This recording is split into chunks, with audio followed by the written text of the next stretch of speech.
Thanks for staying with us. March is Women's History Month, and here on GMK, we're highlighting Kentuckians breaking barriers and making our state the incredible place we call home.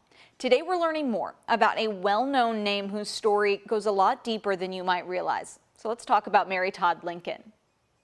First ladies represent their husbands, their countries, and their home states. She was born in 1818, and so she is from Lexington. At that point, Lexington was known as the Athens of the South. It's this cultural capital. That was the case with Mary Todd Lincoln, but there were many sides to that household name. It was always like, well, is she this society woman? Is she a first lady, or is she basically like this Wild West person who's, you know, kind of rough and tumble? After marrying Abraham Lincoln, she actually dropped the Todd. They enslaved people, and she didn't want to be associated with that side of the family. Her husband's political star rose, dashed out too quickly in the White House.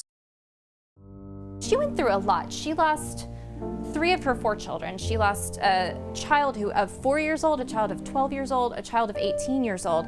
Her remaining son, Robert, started forging his own political dynasty. During an 1875 run for office, Mary felt something was wrong, racing to Chicago to see him when the papers got wind. They published articles saying this woman, you know, Mary Lincoln, is looking so distraught and we don't know what's wrong, but something's very obviously wrong. A trial, and then admitted to a psychiatric hospital, Bellevue, by her own son, a story sticking with her through time. We've never really been told an objective story about Mary Lincoln. When we look beyond the history books, she was there supporting Abraham Lincoln, and look at everything that, you know, Abraham Lincoln accomplished as a president of the United States of America that really kept the United States of America together in one of the most devastating wars in the country's history. We start to see the Mary Lincoln defined by Kentucky and defining her growing nation.